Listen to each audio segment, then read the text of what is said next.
اردو مضمون سائنس ایک رحمت یا زحمت۔ سائنس ایک رحمت یا زحمت۔ عقلی تجرباتی علوم کو عموماً سائنسی علوم کہا جاتا ہے۔ پہیے کی ایجاد سے لے کر آج تک کی جدید ترین ایجادات جو انسانی زندگی کا لازمی جز بن چکی ہیں، حیرت انگیز بھی ہیں اور دلچسپ بھی۔ آج انسان اپنے ہاتھ میں پوری دنیا لیے پھرتا ہے۔ ایک چھوٹا سا موبائل اسے دنیا بھر سے رابطے میں رکھتا ہے۔ سائنس نے زندگی کے ہر شعبے میں حیرت انگیز ترقی کی ہے، جس نے عام زندگی اور عام آدمی کو بھی متاثر کیا ہے۔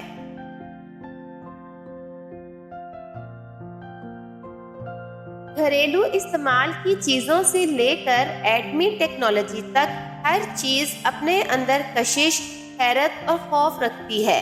طب یعنی میڈیکل سائنس کی ترقی نے انسانی زندگی میں اچھے اثرات چھوڑے ہیں۔ بیماری میں انسان کو اکیلا مرنے کے لیے چھوڑ دیا جاتا تھا، اب طبی ترقی نے اسے صحت دینے میں مدد دی ہے۔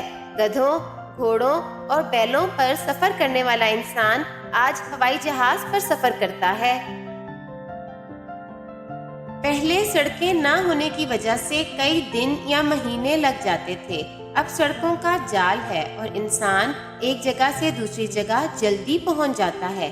پہلے ہمیں اپنے گھر والوں سے بات کرنے میں مہینوں لگ جاتے تھے، اب ہر وقت ہر کوئی موبائل سے اپنے گھر والوں اور دوستوں سے بات کر سکتا ہے۔ ٹی وی کی وجہ سے تمام دنیا کی خبریں ایک لمحے میں معلوم ہو جاتی ہیں۔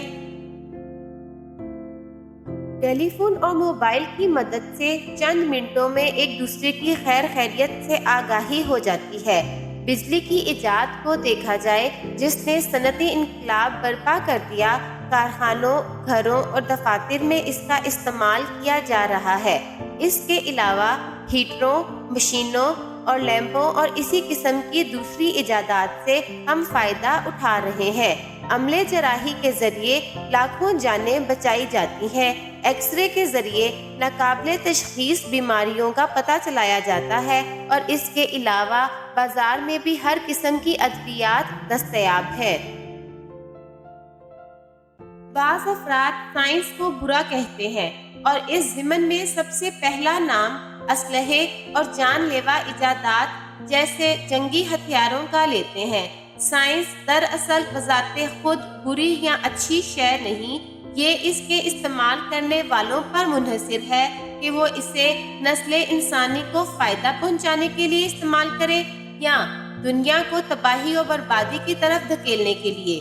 دنیا کو فائدہ پہنچانے والی سائنسی ایجادات کرنے والے سائنسدان انسانیت کے محسن کہلائے، جیسے جان لیوا امراض سے بچاؤ کی دوائیں یا ایسی ایجادات جس سے انسان تکلیف اور جہالت سے گزر کر آسانی اور روشنی میں آ پہنچا۔ انسانوں کے پرانے ہتھیار بالکل بیکار ہو چکے ہیں۔ آج کل تو یوں ٹینکوں، میزائلوں، آبدوزوں اور لڑاکا طیاروں کا استعمال کیا جا رہا ہے، جس سے لاکھوں جانیں تلف ہو رہی ہیں۔ آج کل ایٹم بم کا زمانہ ہے، جس کی ہلاکت آفرینی ہے اور جس کی تباہی کے تصور سے ہی رونگٹے کھڑے ہو جاتے ہیں۔ ایک ہی ایٹم بم سے لاکھوں افراد لقمہ اجل بن جاتے ہیں، جس کی روشنی سے لوگ اندھے ہو جاتے ہیں۔ میلوں دور کھڑے ہوئے آدمی کے کان کے پردے اس کی آواز سے پھٹ جاتے ہیں۔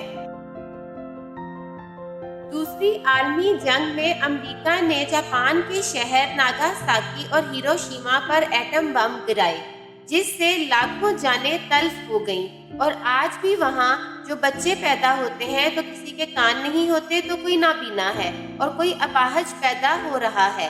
سائنس کا ایک اور برا اثر یہ ہے کہ لوگ سائنس کے کرشموں کو دیکھ کر مادہ پرست ہوتے جا رہے ہیں اور اطمینان قلب ختم ہوتا جا رہا ہے۔ مندرجہ بالا باتوں سے یہ حقیقت واضح ہو جاتی ہے کہ سائنس انسانوں کے لیے رحمت ہے، نہ کہ زحمت، کیونکہ اگر انسان چاہے تو صرف اس سے فائدہ اٹھا سکتا ہے۔ یہ اس کی کم عقلی ہے کہ وہ نقصانات کا بھی خیر مقدم کرتا ہے۔ رب کریم ہمیں زیادہ سے زیادہ سائنس سے فوائد اٹھانے کی توفیق عطا فرمائے۔